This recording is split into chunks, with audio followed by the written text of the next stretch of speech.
Investors के लिए पिछले एक साल में सबसे ज्यादा रिटर्न दिया है सिल्वर ने, और इसलिए यह स्वाभाविक है कि सबसे ज्यादा सवाल आज पूछे जा रहे हैं सिल्वर के फ्यूचर प्राइस को ही लेकर। क्या सिल्वर देता रहेगा ऐसे ही रिटर्न ऑन इन्वेस्टमेंट, या फिर चांदी की जितनी चांदी बननी थी वो अब तक बन गई? सिल्वर ने वैसे अभी तक जितने भी प्राइस टारगेट थे उससे कहीं बेहतर ही परफॉर्म किया है, लेकिन बड़ा सवाल आज ये है कि क्या सिल्वर आगे भी बना रहेगा सबसे अट्रैक्टिव एसेट क्लास? आखिर सिल्वर आज भी हर इकोनॉमिक एनालिसिस में अंडर वैल्यूड ही तो नजर आ रहा है, खासकर गोल्ड टू सिल्वर रेशियो के नजरिए से।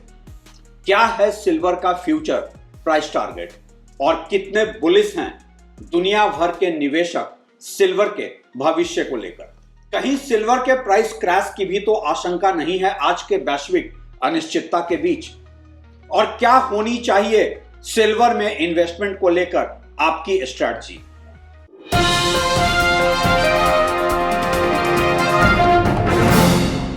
नमस्कार, आप देख रहे हैं ट्रैक टू रियलिटी और मेरा नाम है रवि सिन्हा।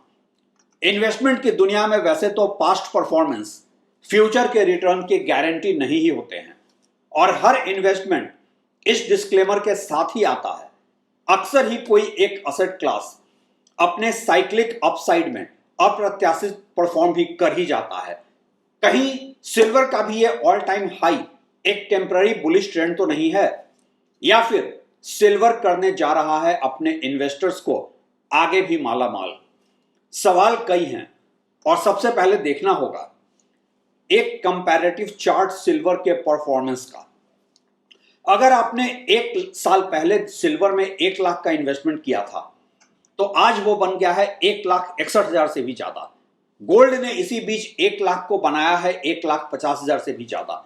स्टॉक मार्केट काफी कमजोर रहा है पिछले एक साल में, और आपके 1 लाख वहां महज 1,01,000 के ही आसपास का रिटर्न दे पाए हैं, जो कि बैंक फिक्स्ड डिपॉजिट के 1,07,000 से भी कम ही है। तो इसमें कोई शक नहीं है कि चांदी छप्पड़ फाड़कर बरसा रहा है चांदी के निवेश में। लेकिन यह तो है सिल्वर का पास्ट परफॉर्मेंस, और क्या है इसके फ्यूचर परफॉर्मेंस का प्रेडिक्शन? आखिर क्या है इसका नेक्स्ट प्राइस टारगेट? क्या कहते हैं दुनिया भर के एनालिस्ट? मशहूर इन्वेस्टमेंट एक्सपर्ट और रिच डैड पुअर डैड के लेखक रॉबर्ट कियोसाकी ने एक सनसनीखेज दावा किया है कि 2025 में सिल्वर की कीमतें हर रिकॉर्ड को ब्रीच करने वाली हैं। 9 अक्टूबर को अपने एक ट्वीट में उन्होंने दावा किया कि एक रिसेशन या मंदी आने वाली है और चांदी की कीमत 5 गुना तक बढ़ने वाली है।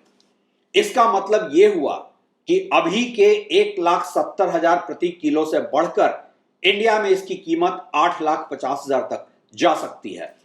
वैसे तो यह काफी ज्यादा बुलिश फोरकास्ट है और भविष्यवाणी ज्यादा दिखती है, लेकिन जब रॉबर्ट कियोसाकी कुछ कहते हैं तो उनकी बात को हल्के में भी नहीं लिया जा सकता है।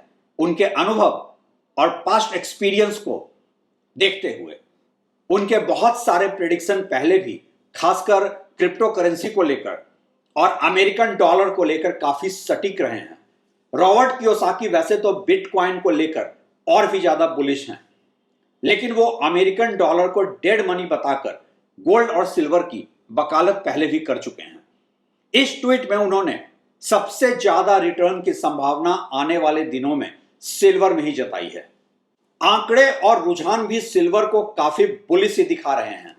सिल्वर ने बीते साल में गोल्ड को भी पछाड़ा है, और पिछले 12 महीनों में सिल्वर की कीमतों में लगभग 60% की बढ़त दर्ज की गई है, जबकि गोल्ड ने इसी अवधि में 50% का रिटर्न दिया है। इससे यह बात तो साफ है कि निवेशकों का रुझान अब तेजी से चांदी की ओर बढ़ रहा है। वर्ष की शुरुआत में 10 ग्राम सोना 80,446 रुपए पर था।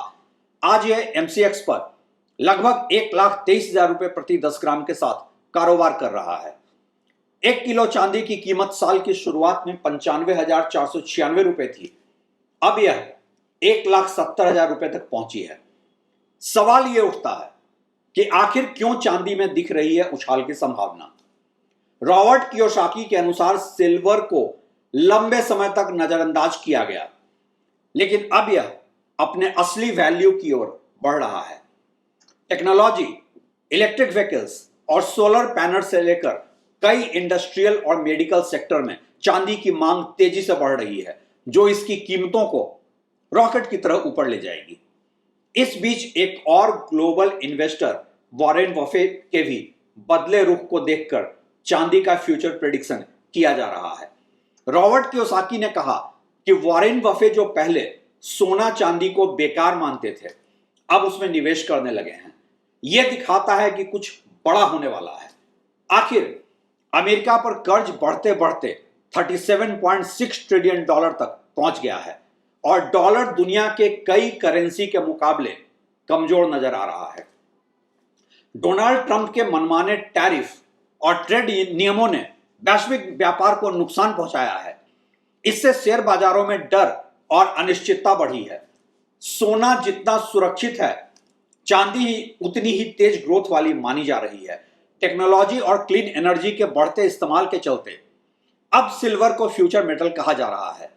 लेकिन ऐसे में अगर आप सिल्वर में निवेश करना चाहते हैं तो यह जानना जरूरी है कि डिजिटल तरीके से निवेश करना अब पहले से ज्यादा स्मार्ट और आसान हो गया है। ज्यादातर एक्सपर्ट फिजिकल सिल्वर की सलाह नहीं ही दे रहे हैं। वजह तो कई हैं और एक वजह तो यह भी है कि गोल्ड के मुकाबले सिल्वर का वॉल्यूम ज्यादा होने की वजह से इसकी स्टोरेज एक समस्या है। फिर 3% जीएसटी अलग से देना पड़ता है। ज्यादा मात्रा में खरीदने पर स्टोरेज की समस्या के अलावा दोबारा बेचने में परेशानी होती है और रिटेल मार्केट के कीमत में पारदर्शिता नहीं रहती है। यहां पर एनालिस्ट ये भी कहते हैं कि सिल्वर ज्वेलरी या कॉइन नहीं ही खरीदनी चाहिए, क्योंकि मेकिंग चार्जेस बहुत ज्यादा होते हैं और मार्केट रेट पर बेचना मुश्किल होता है। इसके अलावा शुद्धता पर शक और लिक्विडिटी की कमी का भी मसला हो सकता है। तो फिर सिल्वर में इन्वेस्टमेंट का सही रास्ता क्या है? ज्यादातर विश्लेषक डिजिटल सिल्वर की सलाह दे रहे हैं। Silver ETFs, exchange traded funds, अब एनएससी बीएससी पर ट्रेड होते हैं, जहां आपको कोई स्टोरेज का टेंशन नहीं होता है और लाइव मार्केट रेट पर खरीद बिक्री संभव है। आप सिल्वर म्यूचुअल फंड्स में एसआईपी के जरिए हर महीने निवेश कर सकते हैं। सीरियस इन्वेस्टमेंट के लिए ईटीएफ्स और म्यूचुअल फंड बेस्ट हैं। सिल्वर का फ्यूचर टारगेट किसी भी और असेट से ज्यादा है, क्योंकि सिल्वर सिर्फ कीमती धातु नहीं, एक टेक्नोलॉजी मेटल है। यह इलेक्ट्रिक व्हीकल, सोलर पैनल और एआई जैसे उपकरणों में खूब इस्तेमाल हो रहा है। यानी आने वाले सालों में इसकी इंडस्ट्रियल डिमांड लगातार बढ़ेगी। सिल्वर के फ्यूचर रिटर्न को लेकर बात आज सिर्फ इसलिए नहीं हो रही है कि रॉबर्ट कियोसाकी काफी बुलिश हैं, इसमें इन्वेस्टमेंट को लेकर वो काफी बुलिश नजर आ रहे हैं, या फिर वॉरेन बफे का आउटलुक बदला है। सच तो यह है कि सिल्वर ने अपने रिटर्न से यह साबित किया है कि उसका इंट्रिंसिक वैल्यू अब उसके कीमतों में फैक्टर इन होने वाला है और जितने भी प्राइस प्रेडिक्शन हो रहे हैं सिल्वर को लेकर, उसमें से शायद ही किसी के पास कोई वैलिड वजह है सिल्वर के प्राइस करेक्शन या क्रैश को लेकर। महज हेडलाइन बटोरने के लिए चाहे कोई कुछ भी बोल दे। और जहां तक इसके अपसाइड ग्रोथ की बात है तो उसका रेंज तो काफी बड़ा है। 2,70,000 रुपए प्रति किलो से लेकर आज से 5 गुना यानी कि 8 लाख से भी ज्यादा प्रति किलो। सिल्वर के इंटरनेशनल मार्केट में भी जैसे ही इस मेटल ने $50 प्रति औंस का रेट पार किया, यह असेसमेंट तब से ही बन गया कि अब $100 प्रति औंस का नया प्राइस टारगेट भी दूर नहीं है। मतलब यह कि इंडियन मार्केट में इसकी कीमत 3 लाख प्रति किलो के पार। और सबसे बड़ी बात यह कि कोई दूसरा असेट क्लास आज की अनिश्चितता में इतना एश्योरेंस नहीं दे रहा है जितना कि सिल्वर और गोल्ड। अब यह प्राइस कहां तक जाएगा और कब तक यह डबल ट्रिपल होगा, यह तो भविष्य की बात है। लेकिन इतना तो तय है कि चांदी के निवेशकों के लिए आगे भी चांदी ही चांदी है। सिल्वर के फ्यूचर को लेकर यह तो कहा ही जा सकता है कि 2030-32 तक लगातार कीमतों में तेजी का ट्रेंड बना ही रहेगा। आपका क्या मानना है इस बारे में? कितना भरोसा है आपको सिल्वर के फ्यूचर ग्रोथ को लेकर? और क्या है आपका सिल्वर प्राइस का फ्यूचर प्रेडिक्शन? अपनी राय हमें जरूर बताइएगा। शुक्रिया।